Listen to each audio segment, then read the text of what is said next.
A comienzos del año pasado, cuando la pandemia de COVID-19 se propagaba por el mundo, los pronósticos para África eran graves, o muy graves, diría.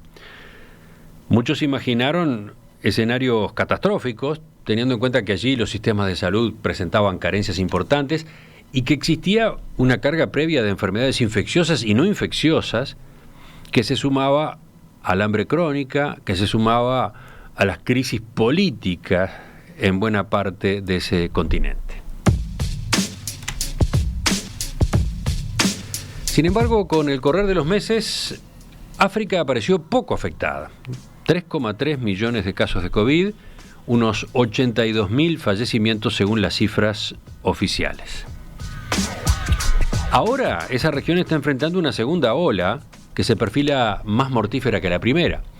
Y además en Sudáfrica se detectó una nueva cepa del virus que, según se comprobó, es 50% más contagiosa que las variantes anteriores. En los próximos minutos nos proponemos revisar cómo se vive en África la emergencia sanitaria, cuál es el contexto económico, político y social, qué pasa con la incidencia de China en particular. De todo eso es que vamos a conversar con la periodista uruguaya Mercedes Sayagués, que nos atiende en Pretoria, la capital de Sudáfrica. Mercedes, buen día, gracias por acompañarnos. Hola, encantada. Hemos conversado ya otras veces, no es esta la primera, es un gusto siempre. ¿Por qué no recordamos un par de datos básicos tuyos, Mercedes? ¿Desde cuándo vivís en África? ¿Por qué países has pasado? Bien, yo vivía en Roma, en Italia, trabajaba para el Programa Mundial de Alimentos y en el 92 vine a Zimbabue por 6 meses como portavoz de una operación humanitaria gigantesca que abarcaba 16 países del África Austral. Y me quedé, los 6 meses se convirtieron en 25 años. Hice 5 años con las Naciones Unidas y después volví al periodismo como freelancer, especializándome en la guerra civil en Angola, la paz en Mozambique y derechos humanos. Por eso me expulsaron de Zimbabue en el 91, en el 2001, y me vine a vivir a Sudáfrica. Aquí estoy desde esa época. Y en el medio viví 5 años en Mozambique y volví a Sudáfrica en el 2014. Y hago fundamentalmente periodismo, formación de periodistas, especialmente en el África francófona y lusófona, y edito y escribo trabajos y hago estudios, por ejemplo, para Amnistía Internacional sobre la minería china en Mozambique, y hago también trabajos como editora de estudios. Uh-huh. ¿Y estás radicada entonces desde hace cuánto en Pretoria? Desde el 2001. Y antes, 9 años en Zimbabue, 5 años en Mozambique, 15 en Sudáfrica. Hablemos entonces, si te parece, en primer lugar, hablemos del país en el que estás, de Sudáfrica.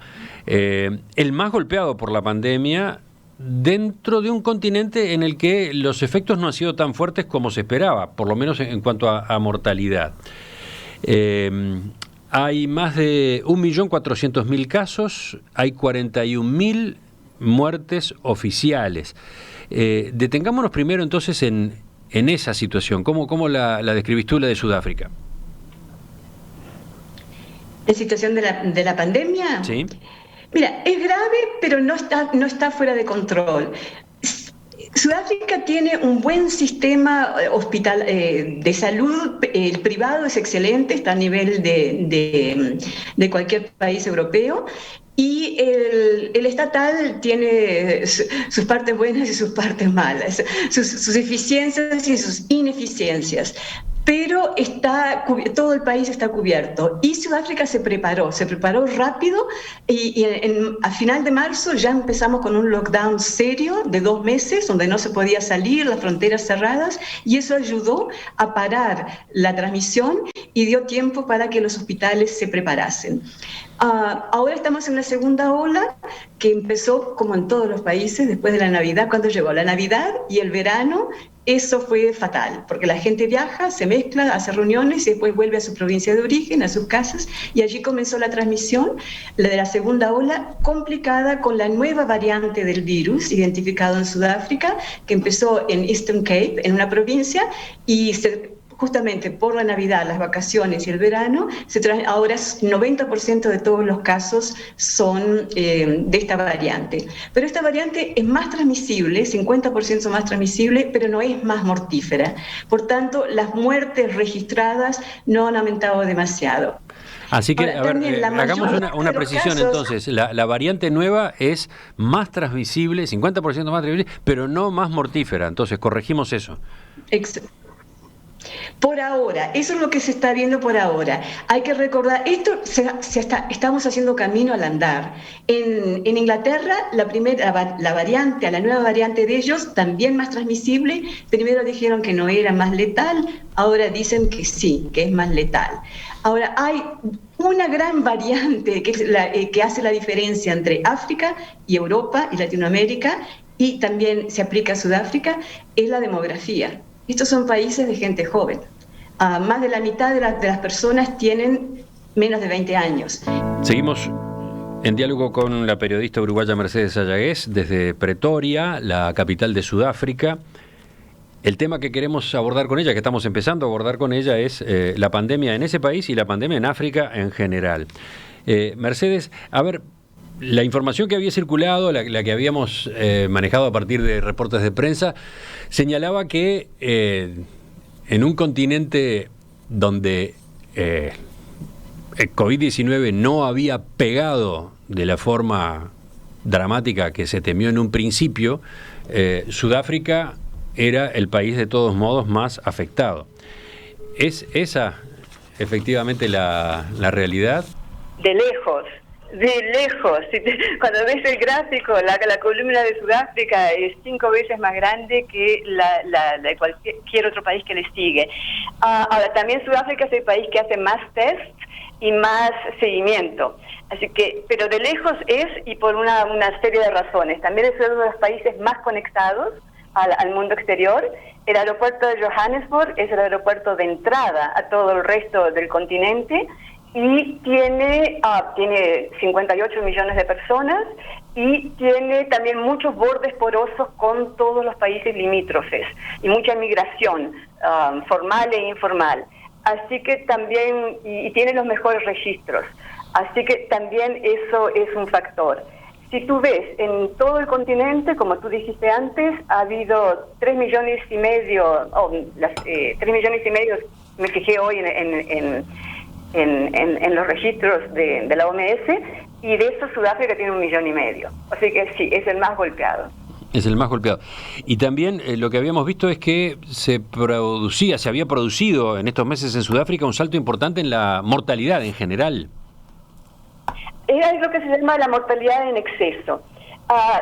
Desde abril del año pasado hasta enero de este año hay 120.000 muertes en exceso de lo normal. Eso quiere decir que algo está pasando, que la gente se está muriendo mucho más. 120.000 no es poco. Y Sudáfrica también tiene los mejores registros de certificados de defunción y de estadísticas relativas de todo el continente. Por tanto, se sospecha, se calcula que de estas 120.000, algunos han sido personas que no fueron a las clínicas porque tenían miedo de contagiarse, porque las clínicas estaban cerradas, porque las cirugías selectivas fueron pospuestas durante muchos meses, porque muchas clínicas de barrio se infectaba una persona y cerraban la clínica por una semana. Por muchas de esas razones, gente con otros problemas no fue a tratarse y se murió de esos problemas. Pero muchos de estos se deben de haber muerto de COVID-19 en su casa, y en el certificado de defunción no aparece la razón, o no se le hicieron los test, o es ataque al corazón, pero en realidad ese infarto derivó de la falta del COVID. Así que eso es una cuestión muy interesante para analizar, esas 120.000 muertes en exceso, a qué se deben. Pero también hay que poner esto en contexto. De la misma forma que en el contexto africano, continental, ha habido 89.000 muertes de COVID en un año, pero cada año en África mueren 500.000 de personas de malaria. 500.000 personas mueren de malaria todos los años. Si tú comparas eso con 89.000 de COVID, la malaria es un problema más serio y más letal. Y lo mismo en Sudáfrica, cuando empezás a ver las cifras de gente que muere de tuberculosis, 50.000, de accidentes de auto o en choques, 15.000, de muerte violenta, balas, puñaladas, 20.000 por año.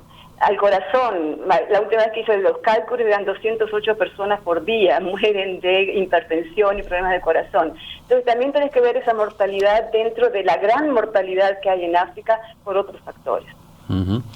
De todos modos, yendo para atrás y para adelante en esto de las relativizaciones, se optó por tomar medidas muy drásticas para enfrentar la pandemia. Tú hablabas de lockdown directamente. Al final, el 24 de marzo, y nos dieron 2 días para comprar comida y todo el mundo a encerrarse en la casa. No se podía salir y había 30.000 soldados patrullando en todo el país, más la policía.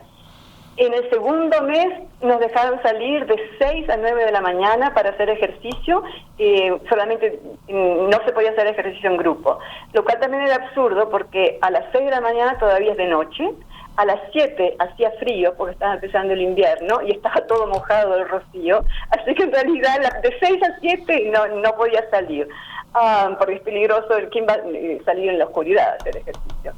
Y después no prohibición de venta y consumo de tabaco y de alcohol. Y las consecuencias económicas de eso han sido tremendas. Y después lo fueron aflojando de a pocos y ahora en el 29 de diciembre lo ajustaron de nuevo por la segunda ola con la nueva variante. Y ayer tuvimos la buena noticia de que lo aflojaron un poco de nuevo. Uh-huh. Y, a ver, veamos entonces qué consecuencias ha habido. Tú hablabas recién de impactos económicos importantes. ¿Cómo está Sudáfrica después de un año de pandemia? Mal. Ya estaba la economía, ya estaba en bancarrota, ya estaba el país con serios problemas que se arrastran de hace 10 años por mala conducción económica, de industrialización, falta de productividad, poca inversión extranjera. Ya los problemas existían y esto lo hizo mucho peor, especialmente para la gente más pobre, porque el sector informal no puede trabajar durante el lockdown. Entonces, después no había transporte. La gente que depende de su trabajo para venir a vender algo en la ciudad o hacer pequeños trabajos, changas y demás, más los pequeños negocios, todo eso estuvo cerrado durante 3 meses. Y entonces realmente aumentó el desempleo y la pobreza de una forma desmesurada. Y lo mismo, hasta la malnutrición infantil empezó a aumentar, porque la ministra de Educación, cuando cerraron las escuelas, se olvidó de que cada día 9 millones de niños de niños pobres tienen su desayuno y su almuerzo en las escuelas. Si cerrás la escuela y no provees no se provee el desayuno, por lo menos el almuerzo, esos niños no comen durante el día. Y a las 6 semanas del lockdown empezaron los médicos a decir que por primera vez estaban viendo malnutrición infantil aguda en los hospitales, y ahí las ONG llevaron el gobierno al Tribunal Constitucional para obligarlos a reabrir el programa de alimentación escolar. Bien. El desempleo está ahora en 40%. O sea, entre los jóvenes, 4 de cada 10 no tienen empleo. Está en 40, ¿y cuánto era antes? 28. O sea, no es que estuviera bien la situación, pero como tú señalabas, se agravó, se complicó mucho más. Y de parte del Estado, ¿qué posibilidades hay de compensar, de asistir, de ayudar a los sectores más castigados? Han hecho programas tipo Bolsa Familia, han hecho lo que han podido, han extendido, hay 17 millones de personas en Sudáfrica reciben el equivalente de Bolsa Familia o una ayuda que va de 30 o 40 hasta $100 para los ancianos, la gente con discapacitados, los niños, por cada niño te dan dinero. Eso se extendió, y más seguros de desempleo y seguros, digamos, $30 por mes para la gente los trabajadores informales y demás. Se hizo un esfuerzo, muchas veces no ha sido eficiente. Mi vendedor de fruta favorito me dijo, él va cada 3 días al correo a recibir su grant, recibió solo 1, tendría que haber tenido 6 meses. Como él mismo me dice, se lo robaron, se lo comieron, se lo robaron. Entonces también ha habido mucha ineficiencia en eso. Después, el turismo cayó por completo. El turismo es una fuente fundamental de ingresos y de trabajo. No hay turismo internacional, el turismo doméstico es muy poco. Cerraron las playas en verano, estaba prohibido ir a la playa durante el mes de diciembre. La gente canceló reservas en los hoteles. Entonces, ha habido, y también la industria del vino. Aprovechaban para instalar una prohibición de venta y consumo de alcohol, y eso para las bodegas y los viñedos del Cabo fue una sentencia de muerte. ¿Pero y por qué establecieron una prohibición de consumo de alcohol? Bueno, una razón es que viernes y sábados las emergencias de los hospitales están llenas de personas que han sufrido incidentes de tránsito, puñaladas, balas, peleas y demás. Y muchas veces el alcohol es un factor dentro de estas emergencias. Entonces, para aliviar a los servicios de emergencia y dedicar el personal al SIDA, decidieron atenderle el toque de queda y la prohibición de alcohol. Perdón, para dedicar los servicios a... sacar el personal de emergencia y poder dedicarlos al COVID-19. Ah, no, porque dijiste el SIDA al pasar. Claro, el SIDA es todo un problema en África y en Sudáfrica en especial, por eso quizás se te coló. Que durante 9 años me dediqué a hacer reportajes y manuales sobre el SIDA, así que está en mi cabeza. Pero entonces, y funcionó, porque cada vez que han hecho el toque de queda y la prohibición de alcohol, las dos cosas funcionan, y no se puede decir que sea el alcohol solo, ¿eh? El toque de queda ayuda. Las emergencias los ingresos de emergencia viernes y sábado se han reducido en un 40, 50, hasta 60%. Pero también hay otros factores. Hay un sector, algunos ministros del gobierno y el ministro de policía, que son abstemios, no beben y piensan que nadie debería beber y quieren imponer sus creencias. Algunos son evangélicos y aprovecharon para imponer sus creencias al resto del país, sin ver el daño que eso hacía, por ejemplo, a los restaurantes, al turismo en las bodegas del Cabo, a la industria.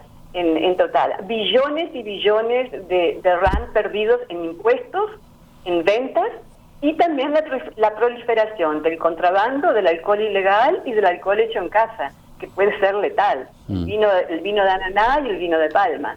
Entonces, y además ya se sabe, el ejemplo de Estados Unidos en los años 30, la prohibición total no sirve, aparecen otras formas de consumir, de comprar y consumir alcohol. Pero había este discurso que incluso el jefe de policía, el ministro de policía ha dicho que si fuera por él habría prohibición siempre, COVID o no COVID, no se debería beber alcohol en Sudáfrica. Que es una forma de imposición de una moral que es de él, que realmente no tendría que andar imponiendo a otros. Pero eso también ha sido una razón. Hicieron un experimento social. Y lo mismo con la prohibición del tabaco, que lo único que dio fue también pérdidas de impuestos y el contrabando de cigarrillos de Zimbabue, de Namibia y de Botswana, y el comercio ilegal del tabaco aquí, a precios 3-4 veces mayores que lo habitual. Entonces, esas medidas las tomaron, pero fueron muy rígidas, pero no ayudaron. En esas condiciones, ¿qué ha pasado con el debate político en Sudáfrica? Bueno, lo que también trajo el COVID y lo que demostró fue la ineficiencia de muchos hospitales y la tremenda corrupción en la ANC, porque se descubrieron... A ver, decodifiquemos. ANC, estás hablando del Congreso Nacional Africano, el partido de gobierno. El partido de gobierno. Cuando empezaron a comprar lo que llama TPE, ¿no? El equipo de protección para el personal de salud, máscaras, y todo lo que era necesario comprar, la corrupción que saltó para afuera, los precios exagerados, compañías que nunca habían trabajado en el tema simplemente hacían intermediarios y inflaban los valores. Pero a todos los niveles, en el Ministerio de Salud y en el Ministerio de Educación. Y eso empezó a saltar y el presidente Ramaphosa mandó a hacer investigaciones especiales que ya han empezado a salir los resultados con documentos, porque además hubo muchos whistleblowers, ¿no? Gente que denunció y dijo, estamos pagando 10 veces más por las máscaras de lo que valen. Por los barbijos. Entonces también saltó toda la corrupción alrededor en esta tragedia, como hubo criminales que lucraron con ese, que están enquistados dentro del aparato del Estado y del partido de la ANC. ¿Y entonces? Eso es lo que... Bueno, entonces las investigaciones están corriendo, ya ha habido gente arrestada, otros que tienen que devolver el dinero, compañías que tienen que devolver el dinero, pero ha mostrado también lo que ya se sabía, pero que aún en un momento de una tragedia como los corruptos no paran, ¿no? Y eso también ha sido un descrédito para el partido en el poder. Porque Sudáfrica tiene una prensa y un sistema judiciario muy fuertes y honestos, entonces eso quedó en evidencia. Para redondear el capítulo Sudáfrica y hablar después de África un poco más en general, ayer llegó la primera partida de vacunas de AstraZeneca fabricadas en la India. ¿Qué expectativa hay con esta etapa que ahora se inicia? Bueno, ese millón de vacunas es para el personal de salud, tanto del sector estatal como privado, y nos alegramos mucho por ellos. Esperamos que no se la roben, que la distribución sea eficaz, honesta y transparente, y realmente tendrán que poner policía, ejército y la sociedad civil alrededor de los almacenes donde estén esas vacunas para que se lleguen a quienes están destinadas lo más rápido posible. Es 1 millón de vacunas, decías, básicamente para el personal de la salud. Recordemos, la población de Sudáfrica está en 60 millones, ¿no? 58 millones. ¿Perdón? 58. Sí. 58 millones. ¿Y cuál es el plan? Entonces, ¿cómo se piensa llegar? ¿A qué porcentaje de la población se piensa llegar con la vacunación? No, este millón es para el personal de salud, por eso, pero... el personal de primera línea. ¿Y de ahí en adelante? Pues, de ahí en adelante cuando empiecen a llegar, aquí, viste, es ver para creer, viste, porque planes, anuncios y demás, hay muchos. Pero es cuando llegan al aeropuerto, ahí creemos y demás. Y mientras tanto están escrutinizando los planes del gobierno. Porque realmente tienen que dejar que el sector privado haga su parte. El sector de las minas, ellos dicen que pueden vacunar a 3 millones de personas, entre los trabajadores, sus familias y sus comunidades. Todas las minas tienen hospitales, tienen clínicas. Ellos podrían tomar eso. El sector bancario también es otra cantidad de miles de personas. Y el seguro privado, los seguros privados de salud son 7 millones de asociados, que lo pueden hacer rápidamente si los dejan. Ahí está la cosa, porque siempre este gobierno quiere siempre controlar todo y no dejar, sobre todo, le tiene mucha desconfianza al sector privado, ¿no? Es un poco como Cuba o Venezuela. Entonces, si el gobierno controla todo, va a ser un desastre. Si dejan que el sector privado asuma ciertas responsabilidades, van a vacunar más gente y más rápido. Y eso es lo que se está negociando ahora. Pero que empiecen por el personal de la salud. Y la discusión a propósito del precio, porque lo primero que saltó hace pocos días es que Sudáfrica pagará esas primeras dosis de la vacuna desarrollada por AstraZeneca casi 2,5 veces más caro que Europa. ¿Esto está verificado así? Mira, como hay tantas vacunas y tantas, empiezan con AstraZeneca, después llegan Pfizer, después llega Moderna y Johnson & Johnson, que están haciendo los ensayos aquí. Entonces, y además Sudáfrica tiene varias fuentes de vacunas. Una son las negociaciones bilaterales, como tuvo ahora con la India. Después está el COVAX, que es el Fondo de las Naciones Unidas, se puede decir, de la Organización Mundial de la Salud para los países pobres. Pero Sudáfrica no es un país pobre, es un país de ingresos medios. Entonces, COVAX prorratea, los más pobres pagan menos y los de ingresos medios pagan más. Entonces también en realidad Sudáfrica, COVAX no le conviene tanto, pero también va a conseguir allí un millón o algo así. Y la Unión Africana también tiene su propio fondo de vacunas para los países africanos, y de allí también van a comprar otros. Entonces, cada negociación es un precio diferente. Y también, ¿qué pasó? Sudáfrica, el gobierno se durmió. En realidad tendrían que haber estado negociando bilateralmente con los fabricantes en agosto, septiembre, octubre, y no lo hicieron. Realmente empezaron cuando la sociedad civil, la prensa, empezó a quejarse en enero, en diciembre, y decir, ¿cuáles son los planes? Y ahí, de repente, empezaron rápidamente a negociar con India y con otros. Y bueno, el que llega más tarde paga más caro.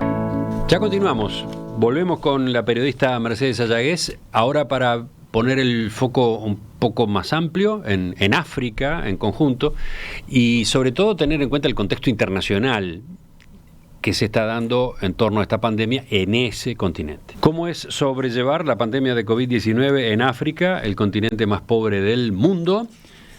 De eso estamos conversando esta mañana con Mercedes Sayagués, periodista uruguaya, radicada en Sudáfrica. Nos atiende concretamente en Pretoria, la capital de ese país. Mercedes, hablábamos hace un rato, en la primera parte de este diálogo, hablábamos sobre todo del país donde tú vivís, Sudáfrica. Hubo algunas consideraciones, ya hiciste algunas consideraciones más generales, pero justamente veamos ahora al continente. Por lo que repasaba en la información que está disponible en medios de comunicación, en África la mortalidad por COVID ha sido mucho menor que en el resto del planeta. Concretamente, África representa el 17% de la población mundial, pero si miramos cifras de octubre del año pasado, tenía solo 3,5% de las muertes por COVID-19 comunicadas. ¿Se ha mantenido esta relación? ¿Se ha mantenido así? Sí, se ha mantenido, pero ahora hay señales un poco de más alarma por la variante nueva. En las últimas 2 semanas empezaron a aumentar los casos. Ha habido un 50% más de casos a partir también de las fiestas, la Navidad, las vacaciones y la nueva variante. Hay más casos en 22 países de África. Y las muertes se duplicaron. O sea, la OMS, la Organización Mundial de la Salud, está mandando alertas y ahora hay que ver a ver qué es lo que pasa. Hay solo 7 países que pueden hacer el análisis, la secuencia genómica para ver cuáles tienen la nueva variante. Los otros países mandan muestras una vez cada 15 días a estos países para que los laboratorios allí vean si es la variante sudafricana que está causando esto. Pero hasta ahora ha sido realmente la sorpresa en el panorama mundial fue que África fue el menos golpeado y las razones para eso son varias. A ver, ¿cuáles? Es demográfica. Una demográfica. Ya la que mencionaste antes. La juventud, apenas 5% de la población supera los 60 años y más de la mitad tienen menos de 20 años. Entonces el virus los afecta menos, muchas veces de forma liviana, ligera o asintomática. Esa es una razón. Segundo, hay muchas zonas rurales donde hay más espacio y se vive mucho afuera. Se vive mucho en el exterior. Mucha gente no tiene aire acondicionado, no cierran las ventanas. Se abren las ventanas, se abren las puertas y se está mucho afuera. Eso también ayuda. La experiencia del SIDA y del Ebola ha hecho que haya también muchos trabajadores, agentes comunitarios en todas partes. No hay suficientes médicos ni enfermeras, pero hay muchísimos trabajadores comunitarios que fueron los que alertaron sobre el SIDA, alertan sobre Ebola, convencen a las mujeres de ir a tener a los bebés en las clínicas, y ellos son realmente las antenas en las ciudades, en los pueblos y en el campo, y ellos realmente pasaron la voz y convencieron a las personas de tomar ciertas precauciones. Eso también es una cosa importante, ¿no? Los ejércitos de trabajadores comunitarios. La experiencia que se ha tenido África con SIDA y con Ebola también hace que, por ejemplo, hay menos resistencia a las vacunas, menos resistencia a lo que dicen las enfermeras, tienen más prestigio el personal de salud cuando dice algo. Y también es la misma situación que se dio en los países pobres del sudeste asiático. Myanmar, Laos y Camboya son países pobres con sistemas de salud débiles, pero tienen poquísima infección de COVID-19 y se piensa que también es por esas mismas razones. Mucha vida al exterior, ventiladores en vez de aire acondicionado, no dan la mano, costumbre de usar barbijo. Y también se presume que hay muchos coronavirus circulando en África y que la gente ya tiene ciertas resistencias. De hecho, el estudio general, una encuesta general de anticuerpos en Sudáfrica dio que 38% de las personas ya tenían anticuerpos, o sea que lo han tenido y a veces ni se han dado cuenta. Todas esas son factores, por lo menos en el primer año. Habrá que ver qué pasa ahora. Me impresionó porque seguramente no tenía ese dato y creo que muchos de los oyentes no lo tienen, la distribución de la población que mencionaste, ¿no? Solo 5% de la población tiene más de 60 años. Sí, en Sudáfrica puede ser que sea el 7% porque es uno de los países más ricos y con mejor sistema de salud. En Mozambique, 5%. En el Sahel, 4%. O sea que hay pocos ancianos, hay pocos viejos y hay poca gente mayor de 60 años. Tampoco hay costumbre de poner a los ancianos en residencias. Ni hay residencias ni hay costumbre, las dos cosas van juntas. La costumbre es tenerlos en casa. En la cultura africana, poner a un anciano en una residencia está mal visto. Los blancos en Sudáfrica sí lo hacen y hay muchísimas residencias y barrios enteros para jubilados. Pero en la cultura africana está mal visto. Pero también, si se va a morir, si no sobreviven mucho a los 60, no es mucho inconveniente tenerlos en casa, porque, digámoslo así crudamente, se mueren rápido. No tienen 80 y 90 años. Y después muchas veces se quedan en la zona rural, los más viejos, y los jóvenes migran a las ciudades en busca de trabajo y después mandan dinero a la zona rural, a los padres o a los abuelos. De todos modos, pese a ese panorama que estabas describiendo, se aplicó de forma extendida la cuarentena, ¿no? ¿Cómo se explica esto y qué consecuencias ha tenido desde el punto de vista económico, por ejemplo, desde el punto de vista social? Bueno, desde el punto de vista económico, el Banco Mundial dice que África por la primera vez en 25 años entró en una recesión y el PBI va a ser menos 3% en general. Terminó el turismo o las exportaciones, los países que producían petróleo, hay menos consumo de petróleo en el mundo, digamos, todo ha realmente dañado a las economías.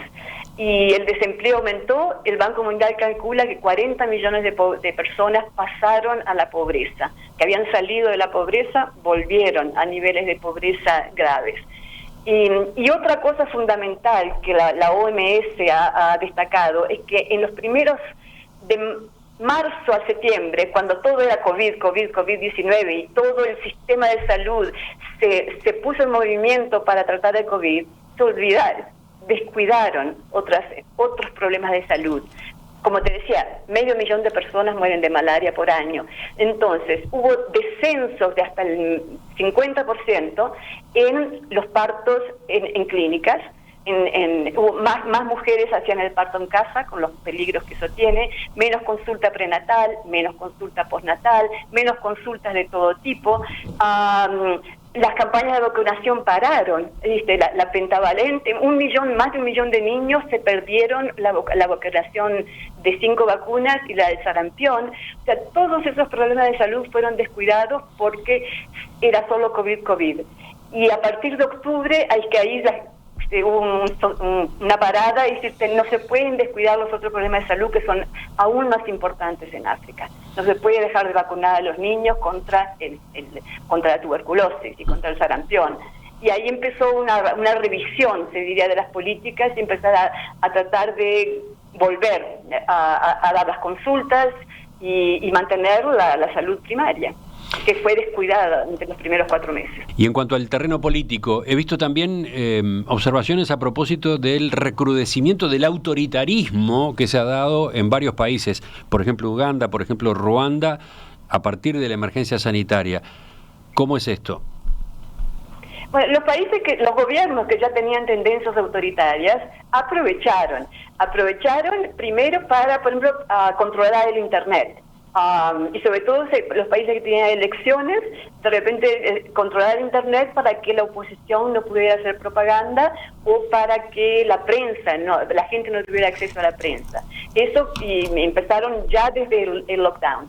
El toque de queda también facilita el control. Si no se pueden hacer reuniones, ni entierros, ni funerales, ni reuniones religiosas, ni reuniones políticas, estás de hecho anulando a la oposición. No pueden juntarse, ¿no? Entonces eso también sirve mucho. El lockdown sirve para evitar no solamente contagios de enfermedades, sino también contagios de ideas políticas. Y los países que tuvieron elecciones, aquellos que tenían ya tendencias autoritarias, aprovecharon.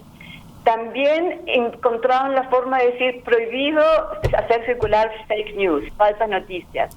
Pero en Zimbabue, en Tanzania, si un periodista critica la atención en los hospitales del Estado, fake news, falsas noticias, prohibido, multa, cárcel, lo que sea.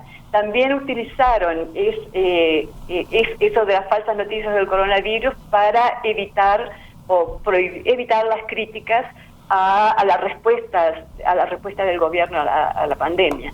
Entonces también ha habido un recrudecimiento, y también cuando tenés toque de queda le estás dando poder a los soldados y a la policía, y que en general no están entrenados para tratar con civiles.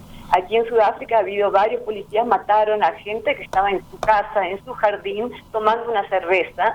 En su casa tenés derecho a tomar tu cerveza, y uno lo mataron de un tiro. Ha habido muertes en toda África, ha habido muertes porque tenés soldados y policía patrullando y con el dedo en el gatillo.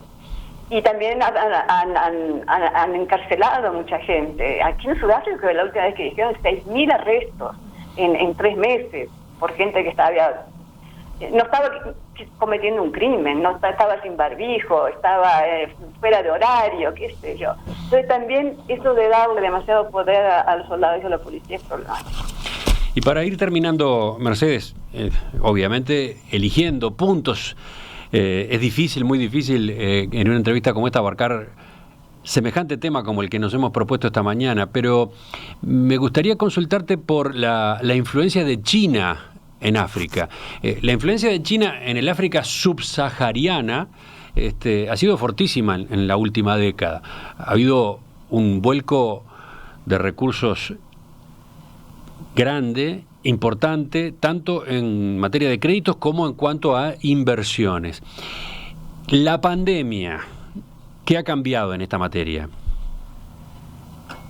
Bueno, hay dos cosas. Primero, yo añadiría otro nivel de lectura, y es que si bien China ha invertido y ha prestado dinero, es ahora el primer acreedor de África. Digamos, la mayor deuda de África es con China, no con Estados Unidos o no con los donadores tradicionales. África ha exportado recursos, ha sido una sangría de recursos que le ha dado a China. Las florestas que se han exportado, en la provincia de Zambia ya no quedan más florestas, digamos, de maderas preciosas que se han llevado, los minerales que han extraído sin tener en consideración el medio ambiente, la sobrepesca que hacen los barcos chinos, que se pescan todo sin controles, peces chiquitos, lo que no se pueden pescar en otras partes. Realmente los pescadores artesanales cada vez tienen que ir más lejos porque los barcos chinos pescan en exceso. Entonces, China ha invertido, pero África le ha dado una cantidad de recursos naturales, ha sido una expoliación también. Muchos lo llaman la segunda colonización de África, y ni hablar del tráfico de marfil y de cuernos de rinocerontes, garras de león, de buitres y de pangolín, que también es importante para la pandemia, probablemente haya venido de allí el virus. Todo eso es lo que África da a China, y muchas veces a precios muy baratos. Así que también hay que tener eso en cuenta. Pero, ¿por qué se ha tolerado ese exceso? Porque China tiene una política muy eficaz, que es que ellos prestan plata sin condiciones. Este gobierno quiere un estadio. Tomen, aquí tienen el estadio. Los proyectos se llaman Vanity Projects, los proyectos de vanidad, los elefantes blancos. Lo que quieren lo tienen. Aquí tienen la plata, hacen lo que quieren sin preguntar, cuestionar la política de derechos humanos, la libertad de prensa, las elecciones transparentes, nada. Eso fue muy cómodo durante un tiempo para ciertos gobiernos. Tenían el dinero y realmente podían este proyecto, pues vamos a hacerlo, aunque es prioridad, es necesario, se puede hacer de una forma más barata. Entonces, muchos gobiernos hicieron este tipo de elefantes blancos. El puente que hay entre Maputo y Catembe, Portugal había ofrecido hacerlo por $800 millones, finalmente se le dan a China por $3.000 millones. ¿Era necesario? Y no es que es mucho más grande ni nada. Entonces pero lentamente ahora África se está dando cuenta de esto, que era un amigo pero no tan amigo.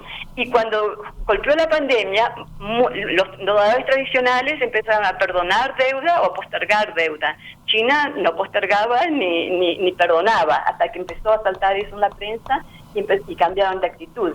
Y también empezaron a ver que muchas veces ponen un colateral, dan como colateral para los préstamos. Zambia dio minas de cobre, Kenia puso el puerto de Mombasa, cuando aquello por 2 carreteras de Nairobi a Mombasa, el puerto, y de Nairobi a Naivasha. Esas carreteras se suponía que se iban a pagar con el peaje no da para pagar, tienen deuda y Kenia está luchando para salvar el puerto de Mombasa, que no les pase como Sri Lanka. ¿Qué pasó en Sri Lanka? ¿Cuál es el antecedente de Sri Lanka? En Sri Lanka los chinos dieron un préstamo para hacer un puerto, le hicieron el puerto, Sri Lanka no pudo pagar la deuda, los chinos se quedaron con el puerto con una concesión de 99 años.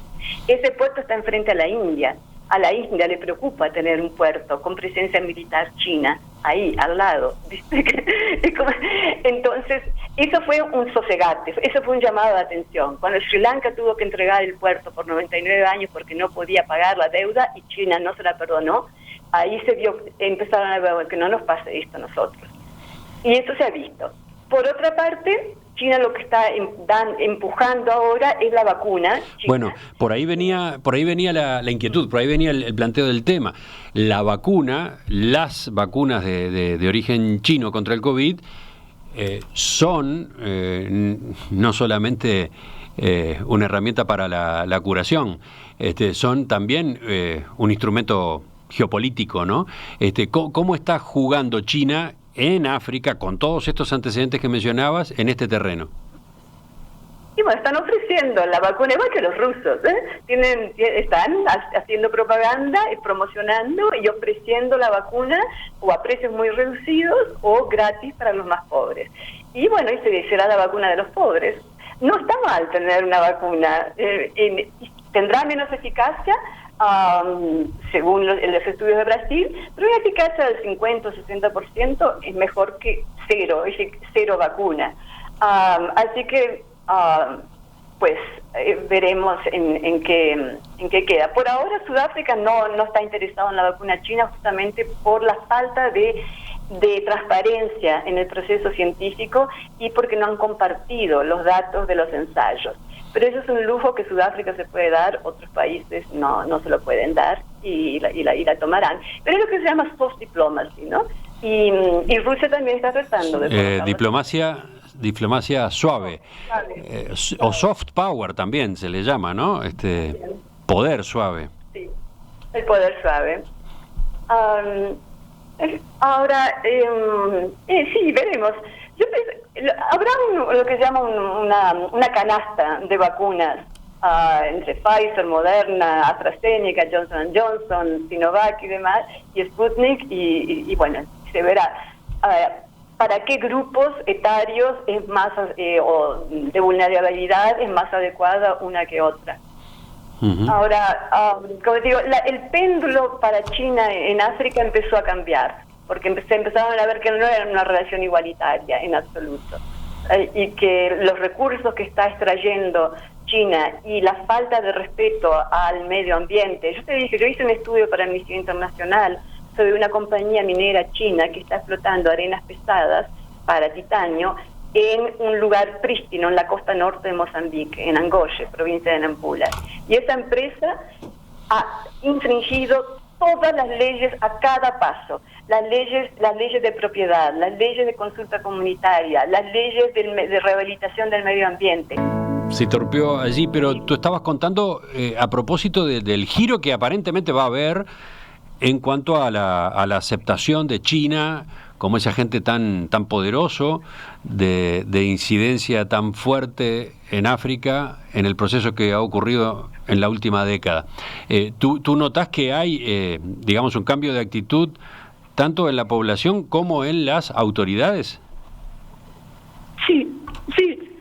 Yo creo que ahora miran más un préstamo de China, lo miran 3 veces, a ver cuáles son las condiciones, Yo creo que también están mirando más al medio ambiente, cómo es que China opera en minería, o la deforestación. Además, la deforestación ha sido muy clara, los árboles de 100 años, las maderas preciosas, florestas decimadas, para que se han ido a China. Y eso ahora está más en evidencia y hay un cierto escepticismo. Digamos, no es la salvación, es otra... como dice, la segunda colonización de África. Yo creo que hay más disidencia o un cierto escepticismo. ¿Y quién va a sustituir a China en ese papel de financiador y de inversor en África? Quizá no es que haya una sustitución, sino que China va a tener que tener más cuidado en cómo opera en África, en respetar las leyes locales, y que los ministros de los ministerios del medio ambiente, las ONGs y demás van a controlar más qué es lo que está haciendo, qué es lo que hacen. Entonces, quizás sea modificar los comportamientos y también que la población empiece a decir, no queremos más elefantes blancos. O sea, ¿cuáles son las prioridades de desarrollo del país? ¿Esta es una prioridad o esto es ¿cómo te diría? Un capricho del presidente de turno? ¿O es realmente prioritario? ¿Precisamos un estadio nuevo o precisamos hospitales nuevos? También tiene que haber un escrutinio de las inversiones. Mercedes, vamos a completar por acá, vamos a poner puntos suspensivos por acá y a dejar pendiente otra charla en cualquier momento para ir más a fondo en algunos de los temas que aparecieron en esta entrevista. Allá en Pretoria son las 2:30 de la tarde, ¿no? Así es. ¿Cómo está Pretoria en estos días? Compartimos la estación, ¿no? Estamos en la misma latitud. Bueno, pero estamos con el coletazo del huracán, del ciclón Eloísa, que primero pasó por Beira y el sur de Mozambique, y después llegó aquí a Sudáfrica. Entonces estamos hace una semana que tenemos lluvias permanentes, hay inundación en la zona este de Sudáfrica. Ha habido inundaciones, hay carreteras que digamos que no se pueden, intransitables. Ha habido muertes de ahogados y hay una llovina, cada vez sale el sol y después vuelve la lluvia. Este es el coletazo del ciclón Eloísa, que ahora es una tormenta. La buena, esto está muy verde y muy mojada. Pero tuvimos buenas noticias ayer porque el presidente ahora nos está permitido ir a la playa y se puede consumir cerveza y vino en los restaurantes y se puede comprar en las tiendas. Y nos ha puesto de buen humor todo eso. Y después lo que me queda, además ni siquiera podías ir a visitar a un amigo a las 7 de la tarde antes del toque de queda y llevar una cerveza en tu auto, porque si te agarraba la policía, multa y antecedentes criminales. El transporte también estaba prohibido.